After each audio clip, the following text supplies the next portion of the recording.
Halo, Assalamualaikum warahmatullahi wabarakatuh. Jumpa lagi dengan saya Yaya Noviana, mahasiswa Magister Pendidikan Dasar Sekolah Pasca Sarjana Universitas Terbuka. Nah, pada kesempatan kali ini saya akan memaparkan hasil dari tugas ketiga saya di mata kuliah Studi Komparatif Pendidikan Dasar di berbagai negara. Khususnya pada video kali ini, saya akan membagikan ringkasan dan refleksi dari sebuah artikel jurnal internasional yang sangat inspiratif berjudul A Scoping Review of Research on School-Based Outdoor Education in the Nordic Countries. Nah, kita akan melihat bagaimana konsep pendidikan luar ruang diterapkan di negara-negara Nordik dan bagaimana praktik ini bisa diadaptasi di Indonesia, khususnya di madrasah saya di MTSN Karimun. Langsung saja kita ke pembahasan yang pertama, yaitu mengenai ringkasan artikel. Artikel ini ditulis oleh Carrie Beth Raymond dan Elizabeth Iverson dan dipublikasikan di Journal of Adventure Education and Outdoor Learning. Nah, studi ini merupakan scoping review yang mengulas 52 penelitian empiris tentang outdoor education atau pendidikan luar ruang di 5 negara Nordik, yaitu di Denmark, di Norwegia, di Sweden, Finland, dan Iceland. Nah, pendidikan luar ruang dalam konteks ini bukan sekedar jalan-jalan atau rekreasi ya, tapi benar-benar menjadi bagian dari proses pembelajaran yang dirancang oleh guru. Dilaksanakan secara rutin di luar kelas seperti di taman, di hutan, di kebun sekolah, hingga di lingkungan alam sekitar. Nah, di negara-negara Nordik, istilah seperti udeskole dan friluftsliv merujuk pada tradisi kuat mereka dalam pembelajaran berbasis alam. Kegiatan ini menggabungkan berbagai mata pelajaran seperti IPA, matematika, bahasa, dan pendidikan jasmani. Dari analisis mereka dalam jurnal ini, dalam artikel ini, ditemukan 7 fokus utama dalam penelitian. Yang pertama, perspektif guru terhadap pendidikan luar ruang. Kedua, hakikat dan filosofi outdoor education.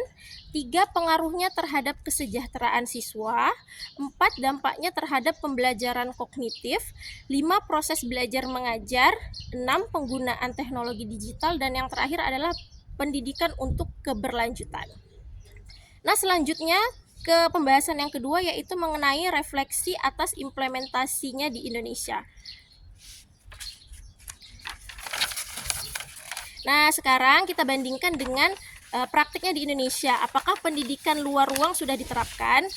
Jawabannya ya, tapi belum secara menyeluruh dan sistematis.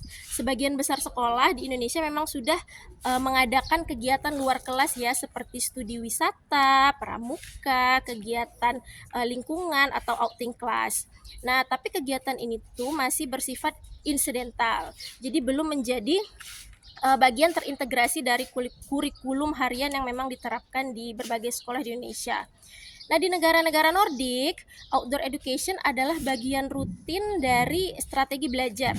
Misalnya, siswa belajar matematika dengan mengukur pohon atau memahami ekosistem langsung di hutan. Nah, jika ingin mengadopsi atau mengadaptasi pendekatan outdoor learning seperti ini, kita perlu mendesain pembelajaran lintas ruang, memadukan ruang kelas dan alam, serta memastikan tujuan pembelajaran tetap tercapai. Selanjutnya, pembahasan yang ketiga mengenai praktik outdoor education di madrasah saya, yaitu di MTSN Karimun. Nah, saya sendiri sebagai guru IPA di MTSN Karimun sebenarnya sudah mencoba menerapkan beberapa beberapa pendekatan outdoor education ini ya. Yang sederhana saja dan relevan dengan kondisi geografis di madrasah kami yang berada di wilayah kepulauan.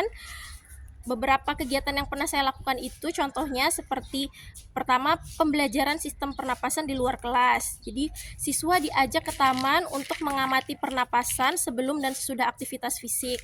Kemudian mereka mengukur denyut nadi dan mengukur frekuensi nafas yang keluar, lalu menarik kesimpulan tentang kerja dari sistem pernapasan mereka. Selanjutnya yang kedua, seperti eksperimen sistem ekskresi di pantai.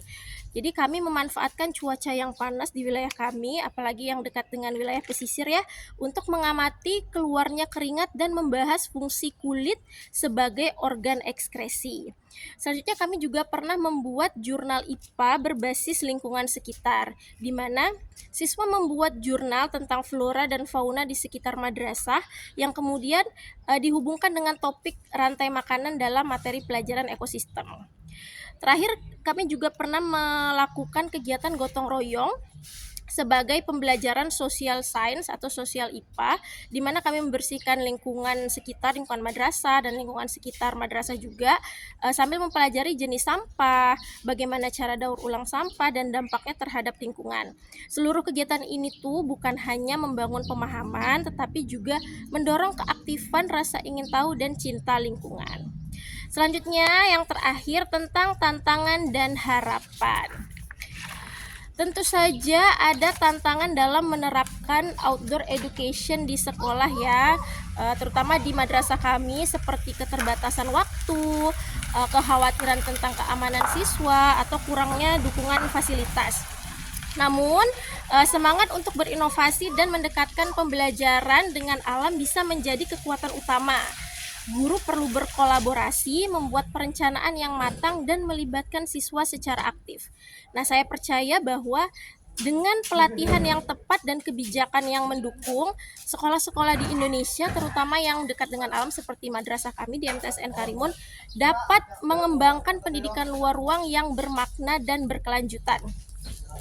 Oke, demikian pemaparan saya tentang artikel jurnal yang berjudul A Scoping Review of Research on School-Based Outdoor Education in Nordic Countries, dan refleksi saya sebagai guru di MTSN Karimun. Semoga video ini bisa menjadi inspirasi bagi guru-guru yang lain untuk terus berinovasi dalam pembelajaran berbasis lingkungan. Terima kasih sudah menonton. Mohon tanggapan dan masukannya dari ibu dosen dan teman-teman sekalian. Wassalamualaikum warahmatullahi wabarakatuh.